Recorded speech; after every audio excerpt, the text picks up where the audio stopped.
Comme il est désormais de coutume, les acteurs chargés de la promotion des filières agricoles dans le pôle de développement agricole 7 évaluent chaque année le plan de travail annuel harmonisé du pôle.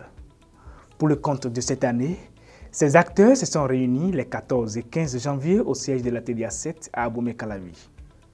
S'alignant sur les principes de la gestion axée sur les résultats, ces derniers ont examiné le PTH au 31 décembre 2024, estimé à un taux d'exécution de 66,02%.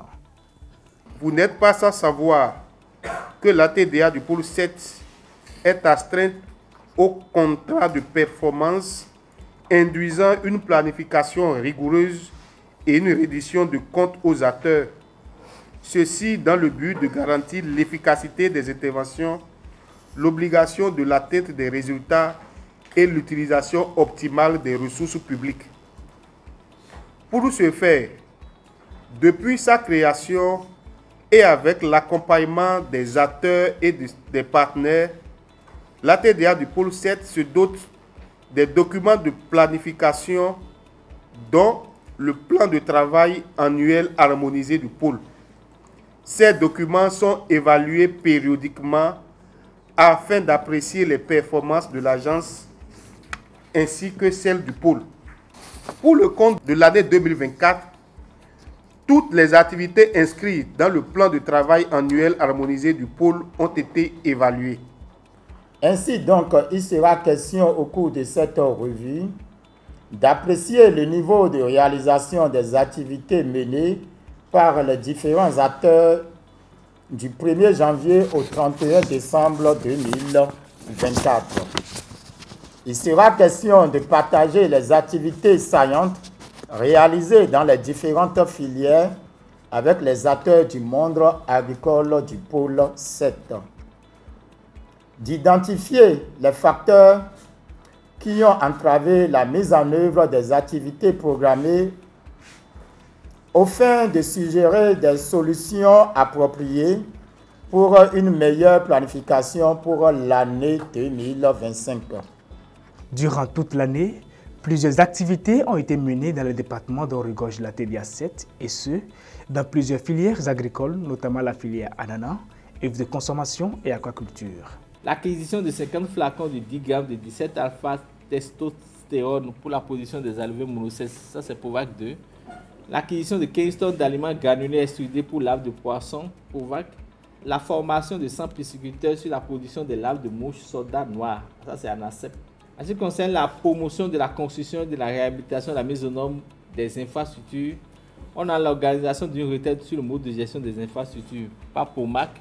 En ce qui concerne la facilitation à la création des exploitations agricoles, comme je l'ai dit tantôt, c'est la réalisation des bâtiments d'élevage, l'acquisition d'équipements par la TDA au profit des éleveurs des pouvoirs locaux. En ce qui concerne le renforcement des capacités techniques et de gestion des acteurs, on a la mission de supervision de l'inspection des œuvres de consommation dans les unités de production et de distribution du département de Mono par la TDA Mono. L'organisation de 2 missions d'appui à la surveillance des maladies animales et au suivi des activités de protection sanitaire. Si ces performances ont été réalisées, c'est en grande partie grâce aux différents projets et programmes qui accompagnent le pôle dans ces filières de promotion. Les acteurs, grands bénéficiaires de ces actions, reconnaissent cette avancée insufflée par la TDA du pôle 7 en 2024. Je tiens à féliciter le gouvernement et puis les partenaires du projet, des projets programmes et toutes les filières qui sont présents ici durant les 2 jours de cette revue pour les différentes activités menées. Parce que cette revue nous permet de revoir nos besoins programmés l'année passée et de voir le niveau d'exécution de ces activités-là et de comparer par rapport à l'année passée. Malgré les difficultés qu'on a connues en termes de pluviométrie, et malgré le coût des intrants, notamment les engrais, on a quand même pu faire des bons. Le résultat a été positif et c'est à l'actif des acteurs, malgré les difficultés qu'on a connues. La filière est en diversification, mais est en net progrès. Et nous profitons quand même de l'occasion pour exhorter davantage les gouvernants à accompagner encore plus la filière avec des aménagements hydro-agricoles. Parce que malgré les difficultés qu'on a connues, si on a pu atteindre ces résultats, c'est que quand on a des aménagements avec maîtrise d'eau, on peut aller plus vite et atteindre plus rapidement les objectifs de 1 million de tonnes fixés pour l'horizon 2026. Dans le cadre de cette revue annuelle, une visite de terrain a été effectuée dans plusieurs unités de transformation d'ananas et de production d'intrants biologiques.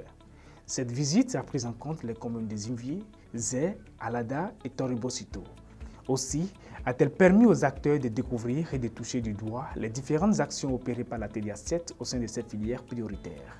On a reçu énormément d'appui au niveau de la TDA pour cette, et c'est d'ailleurs l'occasion de leur dire merci parce que nous avons un accompagnement très rapproché de la TDL pour 7. Je dirais que c'est grâce à eux qu'on a pu atteindre de grands par rapport au TIF bio. Si on n'avait pas la TDA pour 7, on aurait eu beaucoup de difficultés. D'ailleurs, on ne pourrait même pas. Donc c'est eux qui nous ont identifiés premièrement et deuxièmement, ils nous ont accompagnés pour la mise en place de cette technologie en nous facilitant des voyages et après en nous payant des équipements. Nous avons bénéficié des équipements, des emballages, nous avons aussi bénéficié de magasins, de systèmes d'irrigation. On a eu plein de choses avec la TDA Pro 7. En termes d'appui, on peut entre autres citer l'obtention d'un broyeur et d'un tamis vibrant pour la clarification du jus d'ananas et de petits équipements. Nous avons également bénéficié de la TDA, d'un appui technique en termes de mise en place de rejet pour la production de l'ananas frais. Cette revue exprime la volonté des acteurs en charge de la promotion des filières du PDA 7 de contribuer significativement à la production agricole à l'échelle nationale. Elle a permis d'établir de nouvelles perspectives pour l'année 2025 afin de relever les défis qui se présentent.